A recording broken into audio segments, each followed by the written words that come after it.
Hello, my lovely people. Look at the sunshine. Celebration of sunshine here in the UK. Just a beautiful day, but don't be don't be surprised that maybe by the time I finish this introduction, this weather, this sunshine will no longer be there. You see, it's going down now. Did you see the difference between when I say hello to now? That is the type of weather we have here in the UK. But we thank God.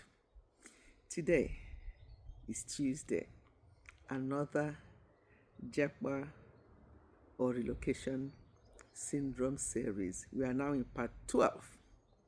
For those of you who have not been following me since I started the introduction of this series to now, please go back to my channel and follow. We have discussed quite a number of things. Today is a bit of a fun one because it has to do with some of the choice of words that they use here that you need to be very familiar with, or you will get so angry. Something actually came up where someone used wrong choice of word. For them, it means something different here in the UK. So I'm going to share some of those words with you, and also tell you a particular word that they use, and they use that on somebody who jackpot from Africa to the UK, and the person found it very offensive. How dare you say that to me? We'll come to that.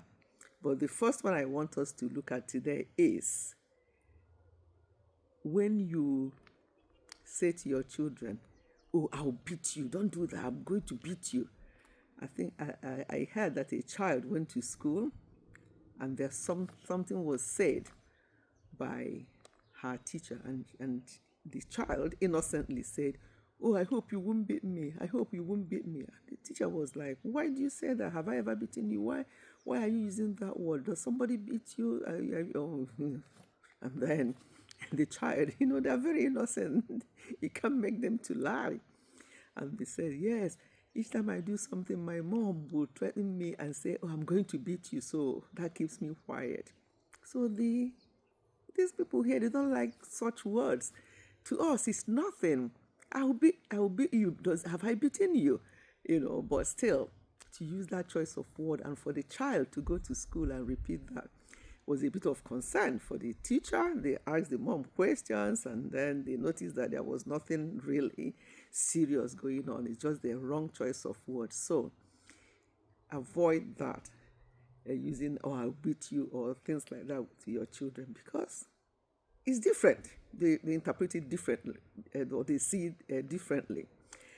Another thing, when you are taking medication,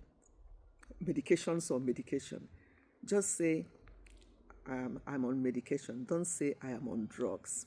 Once you say I'm on drugs here refers to something illicit substance. So don't use the word drugs. Just say I am on medication. That will be easier. So when you say I'm on drugs, you'll be looked at differently. They want to know more. What do you mean? And then you have to, by the time you finish explaining, so make sure that you use the right choice of word.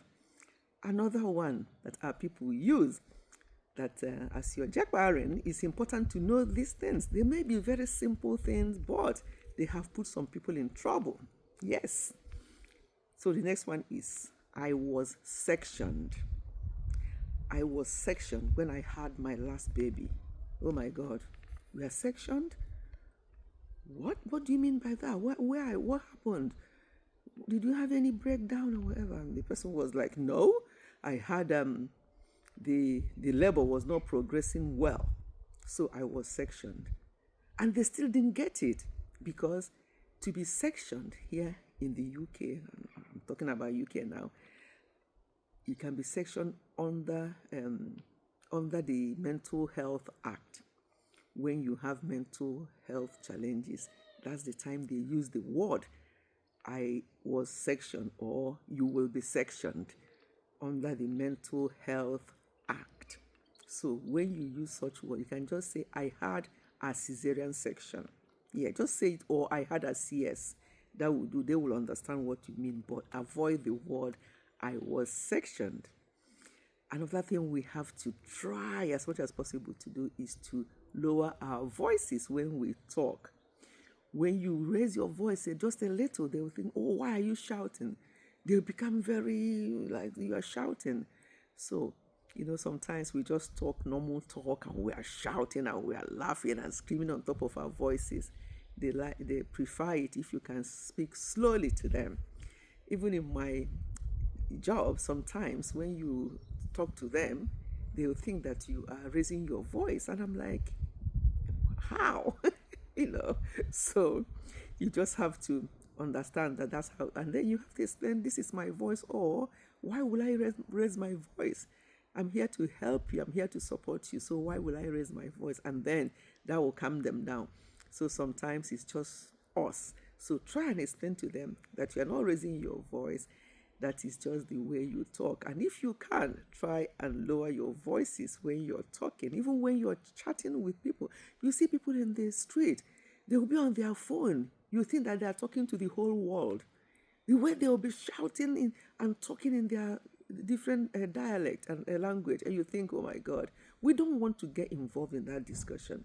Or they will be in the bus or open place or in the train, and you hear them, you can just follow all the discussions.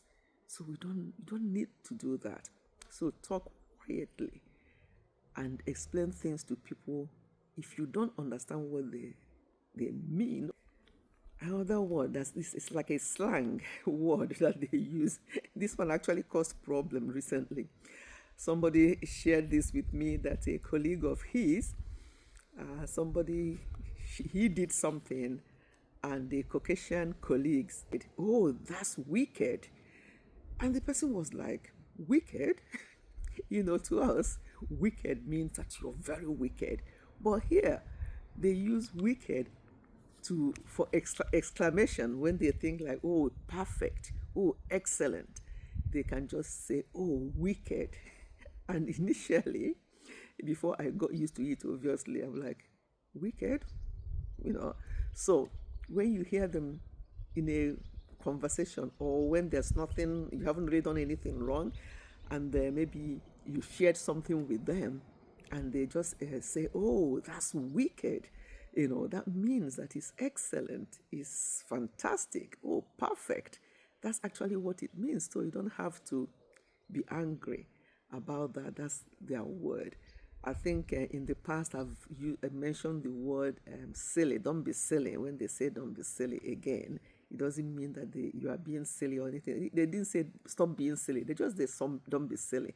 And it will be in conversations like, oh, do you want to go in front of the queue, or do you want to do this? Oh, don't be silly. It's okay. I'll be here. Something like that. So you just have to get used to some of these words. Take the ones that are good, because F language, most people in this country, they use F language. But then, what am I even saying? I see a lot of Africans, even in African countries, they're using the F words a lot. So I rest my case when it comes to that one, because I frown at F words. I don't like it. And we raised up our children not to use it. Even now that they are adults, they know that it's a no-no. They don't use that kind of language. But now, people in Africa, you hear them, ladies, never mind the men, ladies, they use these F words anyhow. It doesn't sound very good in the ear, but hey, they will tell you, they will think, oh, I'm from the old generation. It's a common word that can be used now, but if you think it's okay for you to use it, continue. But to me, personally, I don't think it's an okay word to use all the time or at any time. Thank you, my lovely people. I hope you have benefited. It's a different type of Japa series today. I hope you've benefited from this. Oh, the sun is out again. Thank you, and see you again very soon. Goodbye, and God bless.